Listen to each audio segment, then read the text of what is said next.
D-Day for Greek debt talks after another confrontation with creditors is a possible Grexit back on the table. Also on today's program, it's one of South America's last socialist nations standing. Elections in Ecuador pave a possible road to change. Can the so-called leftist revolution survive? And superheroes swarm Saudi Arabia as Comic-Con makes its debut. I'm Imran Garda, and this is the Newsmakers.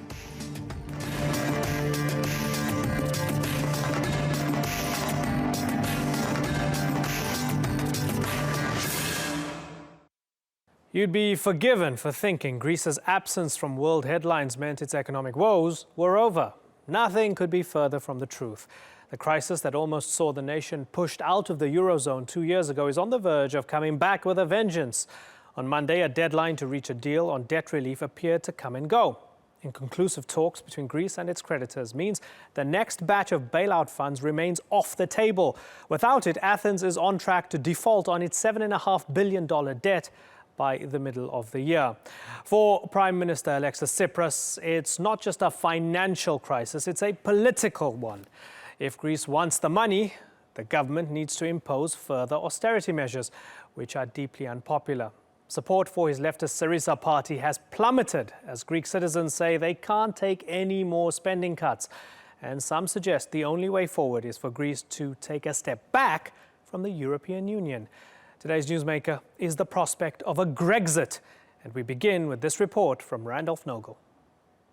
For Greece, really, Euro, it's becoming like a kind of prison. You know, you cannot escape because you will be killed.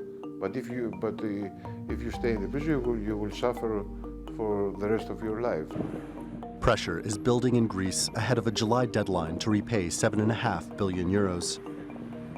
It seems that we're having a long delay in completing the second evaluation, which is definitely very bad for the Greek economy.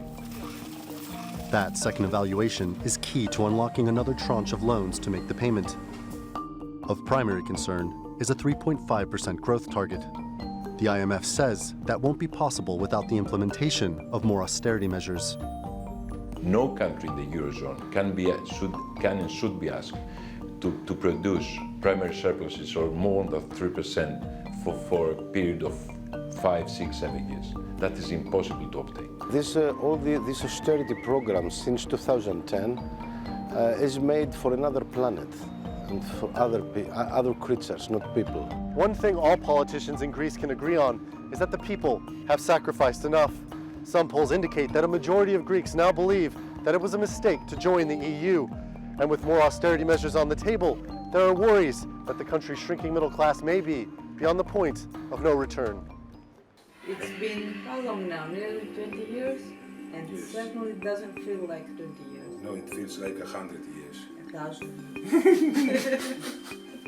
When Aris and Katerina got married, their future was bright. Aris had a construction company, and Katerina worked as a bank manager. Now their situation is very different. By the end of the day, we are taking 15,000 something from the rents, and we have to pay back about 11,000. So how are we going to live with 4,080 hundreds? You can see your tax statement if you like. Neither can find a job to earn additional income to care for their 2 children. Nobody wants a guy 53 years old to start from the beginning to work anywhere, even as a delivery guy. There is no middle class anymore. Nothing. There are workers and rich people. Yes. No middle class. Years of austerity measures have not only withered the middle class, but led to a brain drain. I'm afraid that we will create a vacuum in our society, which will not only be difficult to fill, but that will destroy our society the way we know it. And you know, when a society is being destroyed, the extremes come out. Neo-Nazism, the Golden Dawn, and who knows what else. There's a strong sense among both politicians and ordinary Greeks that they're being taken advantage of by their EU neighbors. Germany has profited. As long as there is no solidarity, this union is not sustainable. We're on the Titanic and we are dancing in the same time that the boat goes towards the iceberg. The only problem is that some people are of the first class and the people in the second class will suffer more. German Foreign Minister Wolfgang Schäuble said in December that Greece would either have to reform or leave the EU. Mr. Schäuble is very honest. He wants a German Europe. Some say it's important to strike a quick deal because it will only get harder as election season in Europe gets underway. But a growing number of Greeks want their government to start asking at what cost must they stay in the EU. They are doing things to keep us in European community without thinking if we are going to exist to be in the European community. Randolph Nogel, The Newsmakers in Athens. To discuss this, I'm joined by Georgios Karatsiobanis from Brussels. He's a member of the European Policy Department of Syriza. And from Copenhagen, economist Lars Christensen. He's the founder of Markets and Money Advisory, and he's a senior fellow at the Adam Smith Institute. Gentlemen, thank you very much for joining us. Georgios, let me start with you. New York Times op-ed, The Greek Bomb in the EU's Foundations. The Guardian had a feature, From Bad to Worse, Greece hurtles towards a final reckoning, even worse. That sounds apocalyptic, Georgios. Is it true? Well, we believe that since 2010, this is the first year that the Greek economy is coming into a recovery period. The economic figures are positive after several years of recession, and we have signs of growth in the economy, of better conditions and better figures in the unemployment rates, and figures that are positive for Greece at the moment. Okay, better than before. Okay, so Lars, what's the Eurozone's problem then? Because Georgios is saying they're doing well. These measures are working. Why is the Eurozone saying no more debt relief?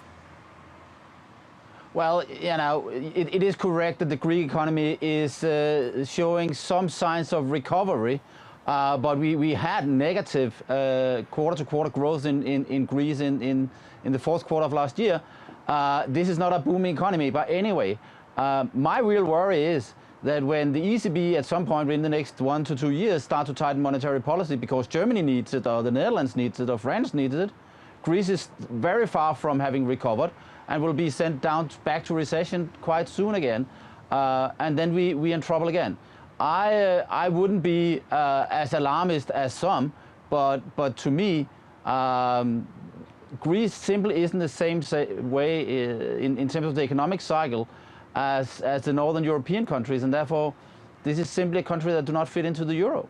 Georgios, might it be that the people at this moment in time, if they were given the choice, they'd want a Grexit?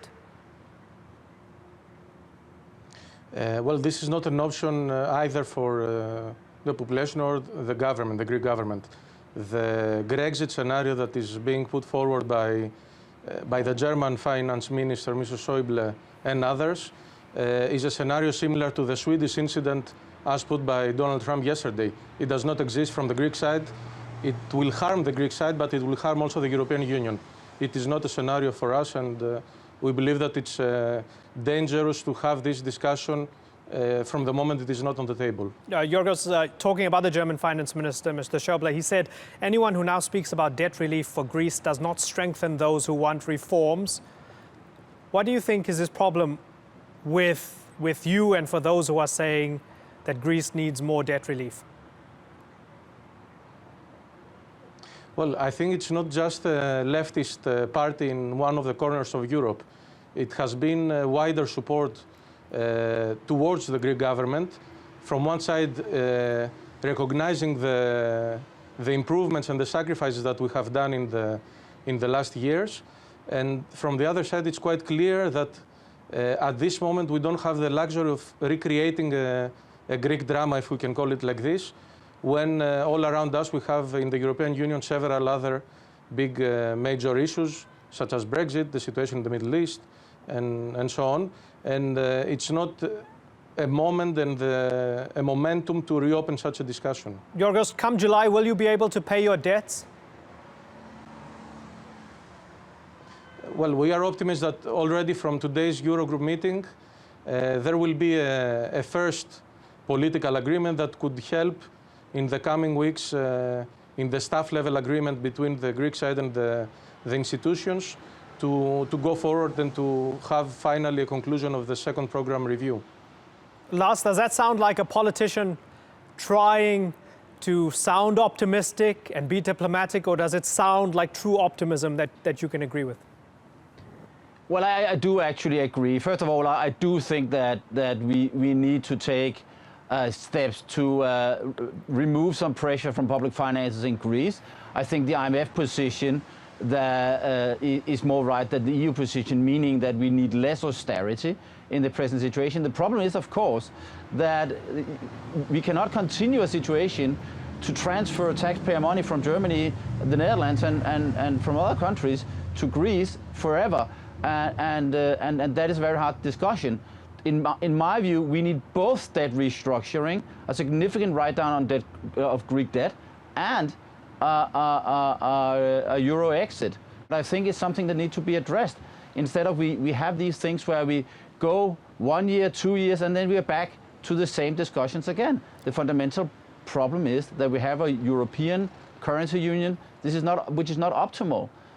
Greece, Slovakia, Finland, the Netherlands and Germany in the same currency union, it simply does not work. Okay, so Yorgos, why don't you address it? Well, we recognize that from one side the architecture of the monetary union has been done very badly since the beginning. From the other side, it's clear for us that this opening of the chapter Grexit is harmful both for Greece and the European Union, and we believe that this is only a scenario being put forward, at least in the Greek parliament, by the neo-Nazi gang of Golden Dawn and some other people that support the policy that drives the policy of Mr. Schäuble and is being supported by some other forces in the Greek parliament. We believe that at European level it's not an option either for Greece, either for Europe, and we don't need to recreate problems that already had been solved in the past. Okay, so let's we need a Europe of solidarity. We should remember good point. The principles of solidarity in Europe. So let's pose that to Lars. Lars, it's only the neo-Nazis of Golden Dawn who are pushing for this, and in a year when there's elections in countries where the far right are resurgent, in Germany and in the Netherlands and in France and elsewhere, why do you want to open up this can of worms, Lars?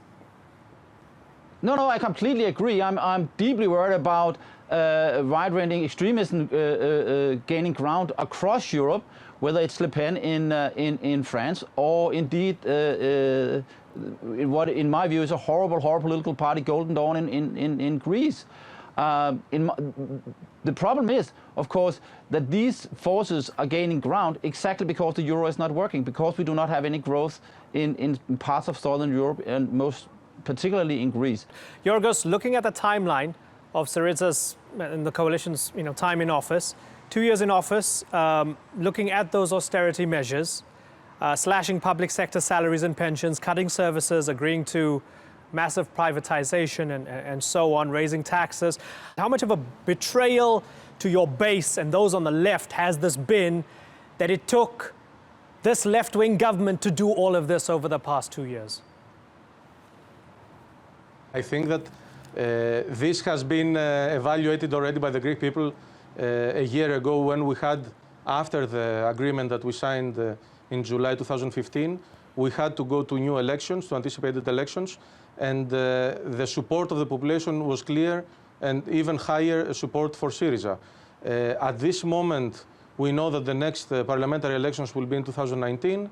The support towards the measures and the reforms that have already been implemented in the parliament by the Greek government are in the process of implementation already.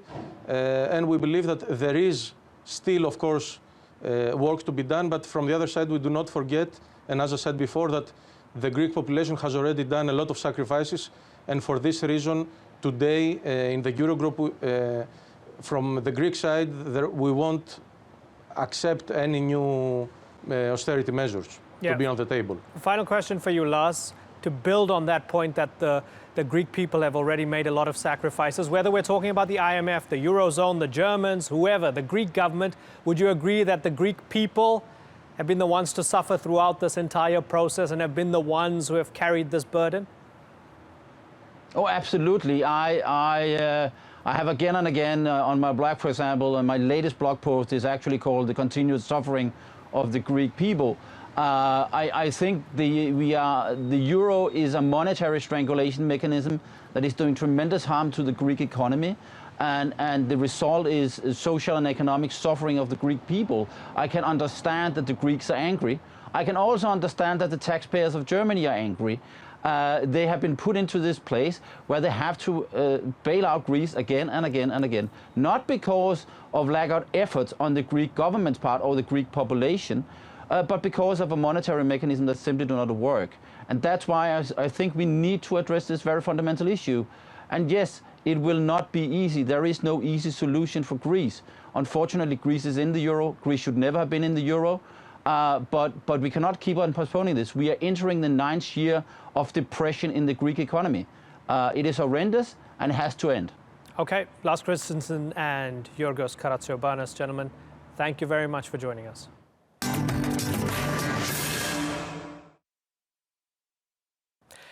Elections in Ecuador have come down to the wire. Results are so tight that supporters of both major candidates have been out celebrating. One side thinks they've won it, while the other thinks they've won enough to force a second-round ballot. One thing is for sure, President Rafael Correa's 10 years at the helm is coming to an end. How will he be remembered, and how will his successor plan to take Ecuador into the future? Sandra Gutman reports.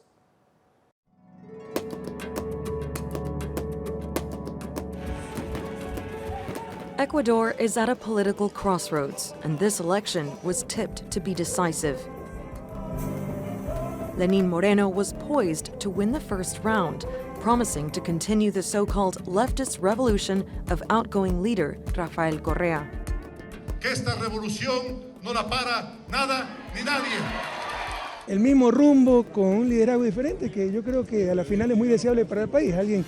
Former banker Guillermo Lasso is promising change. El pueblo ecuatoriano está hasta la coronilla de tanto impuesto, de tanto abuso y sobre todo del impuesto más maligno de todos, la corrupción correísta. The results are in, but there's no clear winner.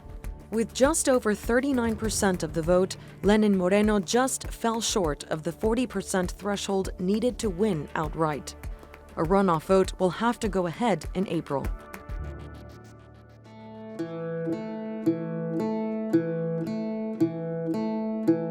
The election is forcing many Ecuadorians to reflect on the country's journey. The last 10 years under President Correa saw poverty levels drop, infrastructure built, and the rights of the disabled strengthened. Ecuador was part of the so-called pink wave of socialist regimes that united Bolivia, Brazil, and Venezuela, among others, against America and capitalism. But one by one, these leftist leaders have fallen, and Ecuador could be next. Low oil prices and government overspending have hurt the economy. And Correa stands accused of attacking the media and the judiciary.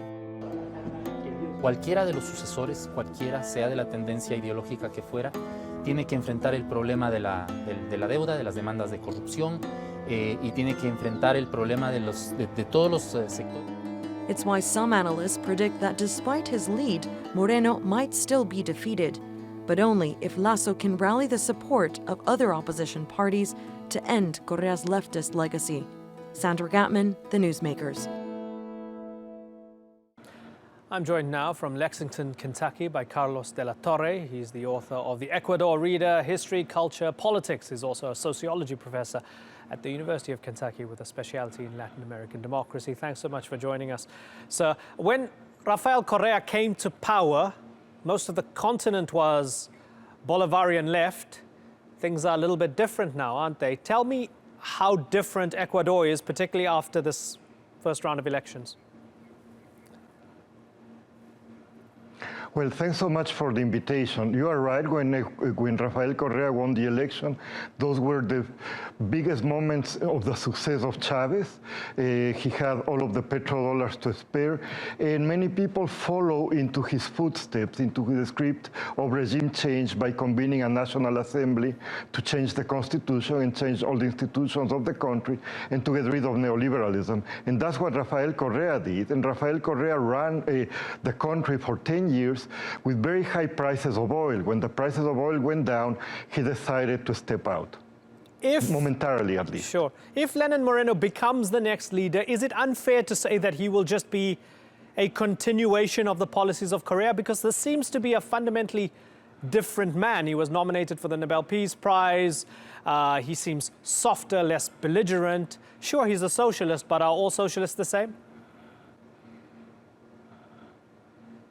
Well, you know, he was the vice president of Correa when Correa was cracking down on the media, when Correa was criminalizing protests, when he was putting in jail, accusing of terrorism student activists and indigenous activists.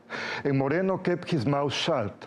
So he pretends to have a nicer face, and certainly he's much more amenable. He doesn't insult all the time, but he will continue the policies of Correa. What he has to do, and that's why for the government it's so important that they win in the first round, is they have to cover up all of the allegations of corruption. If we go to a second round, so we have the third-placed candidate, Cynthia Viteri, saying she would support Mr. Lasso, center-right. So is that it? Does that mean that the center-right will win? Not necessarily. First of all, Correa has a very strong political machine. He has continued to have high levels of popular support, and he has transferred somehow his charisma to Lenin Moreno. There are many people who are afraid of losing their jobs, especially in the state, and they are afraid that the right is going to privatize or reduce the size of the state. And for the right, it's very difficult also to have a unity because Cynthia Viteri attacked very, very violent Lasso throughout the campaign. So it's uncertain, but quite likely if there is a runoff, the possibilities for the opposition to win are higher. And this is very good because it will mean that the country could start to look for a democratization path. It's not only Correa that is the problem, it's all of the laws that he created. He created a law that to control NGOs. If NGOs deviate from what they were established, they can be closed. They already closed the Pachamama Alliance, a very well-known international environmental NGO. They also created laws to control the content of what the private media could publish. And they have used libel against journalists, and they have really attacked the media. So if the opposition wins, they have to go with a plan of democratization, of bringing back democracy, of allowing civil society to participate again, and of decriminalizing and getting rid of all of those laws against the media. Okay, and I'm looking at some of the promises of Mr. Lasso, the center-right figure, former banker who says he'll create 1 million jobs. That's going to be interesting, an interesting test if he comes to power. Another interesting thing, he said he would kick out Julian Assange from the Ecuadorian embassy in London. Firstly, tell me why you chuckled or giggled when I said 1 million jobs. And secondly, tell me, what does kicking out Julian Assange and not giving him that protection tell us about his possible foreign policy if he becomes the leader? Okay, let us start with politicians offer all kinds of things, and Ecuador is going to go through a huge economic collapse. Ecuador is an oil-dependent nation. With the high prices of petroleum, Correa could do public investment, could do all of these social services, but now with the collapse in the prices of oil, they are in deep trouble, and Correa indebted the country in order to have money to continue with his social spending. So the next president, regardless of who this person is going to have a really rough time dealing with an economic crisis. So that's why I was giggling. And then in terms of Assange, it's very interesting that Correa used the Assange case at the moment in which he was cracking down on the private media in Ecuador. Correa was attacking journalists. He was asking to be paid all of these incredible suits, supposedly because his honor was damaged by reports of corruption by his brother, etc., etc. So hey, comes Assange, the great opportunity for him to present leftist credentials, not only leftist credentials, that he's supporting freedom of expression worldwide. And then Assange is a real problem for the Ecuadorian embassy. I mean, the poor guy is living in a very tiny flat in London. Not only that, Assange has his own agenda. He's doing all of these things to interfere in the American elections, etc., etc. But for Moreno and Correa and the governing party, it's very important to keep him, to show their leftist credentials. And what Lasso has said is that it's costing the government too much money. So quite likely they will ask him to leave. Okay, Carlos de la Torre, it's been a pleasure talking to you. Thank you very much for joining us.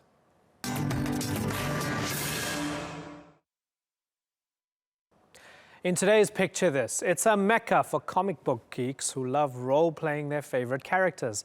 And now, Comic-Con has made its debut in Saudi Arabia. Get the pun? Let's take a look.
That's all for this edition of the Newsmakers with me, Imran Garda. Thank you for watching. Bye-bye.